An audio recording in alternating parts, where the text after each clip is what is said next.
Assalamualaikum warahmatullahi wabarakatuh. Perkenalkan, nama saya Nafila Rita Prawestri dari Fakultas Hukum Universitas Wahid Hasyim Semarang dengan NIM 241070111036. Di video ini saya akan memaparkan ringkasan materi dari bab 1 hingga bab 6, serta saya akan memberikan narasi tentang kasus sengketa balon pengintai lintas batas insiden Tiongkok di Amerika Serikat pada tahun 2023. Di bab yang pertama ada pengertian, batasan, dan istilah hukum internasional. Pada bab ini membahas dasar-dasar pemahaman mengenai hukum internasional, termasuk pengertian dan batas-batasannya. Materi yang saya dapat juga menjelaskan berbagai istilah yang digunakan dalam bidang tersebut serta membedakan bentuk perwujudan khusus hukum internasional, yaitu hukum internasional regional dan hukum internasional khusus. Selain itu, dilakukan perbandingan antara konsep hukum internasional dengan hukum dunia untuk memperjelas ruang lingkupnya. Pada bab 2, yaitu masyarakat dan hukum internasional. Pada bab ini adalah pada landasan sosiologis, yaitu adanya masyarakat internasional dan asas hukum bersama sebagai unsur pembentukannya. Pembahasan ini mencakup hakikat negara dan fungsinya dalam lingkungan global, serta bagaimana perubahan politik etis, kemajuan teknologi, dan struktur masyarakat mempengaruhi masa perayaan masyarakat internasional. Pada bab ketiga, hubungan hukum internasional dan hukum nasional. Bab ini menganalisis posisi hukum internasional di dalam hukum tata negara, hukum secara keseluruhan, dan bagaimana hubungan dengan hukum nasional suatu negara. Di dalamnya dijelaskan prinsip-prinsip primat keutamaan hukum internasional menurut praktik internasional. Materi ini juga implementasi hubungan tersebut berdasarkan hukum positif yang berlaku di beberapa negara tertentu. Selanjutnya di bab keempat, yaitu subjek hukum internasional.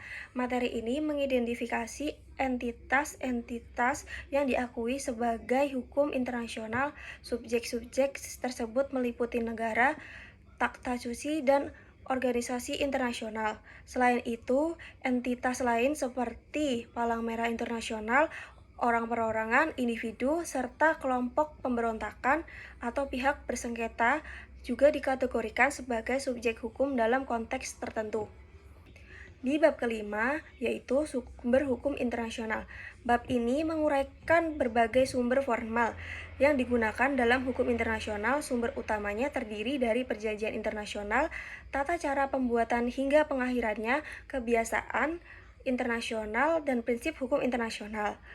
Sebagai tambahan, bab ini menyebutkan sumber hukum pendukung seperti keputusan pengadilan, pendapat para sarjana termuka, serta keputusan dari organisasi atau lembaga internasional. Dan yang terakhir, bab 6, yaitu wilayah negara dalam hukum internasional. Bab terakhir ini membahas mengenai kedaulatan wilayah dan yurisdiksi negara, khususnya di wilayah laut dan ruang udara atau angkasa. Setelah kita membahas tentang ringkasan materi bab 1 hingga bab 6, selanjutnya saya akan menarasikan tentang kasus sengketa balon lintas batas pengintai Tiongkok di Amerika Serikat pada tahun 2023. Latar belakang kasus. Pada akhir Januari 2023, balon ketinggian tinggi atau HAB milik Tiongkok di Amerika Serikat memasuki wilayah udara dan melintasi lokasi militer rahasia termasuk pangkalan nuklir. Terdapat perbedaan klaim antara kedua negara tersebut. Yang pertama, Tiongkok mengklaim bahwa balon tersebut adalah wahana sipil untuk penelitian, dan yang kedua, di Amerika Serikat menolak klaim tersebut karena menyatakan bahwa balon tersebut membawa peralatan untuk pengumpulan intelijen serta memiliki kemampuan manuver.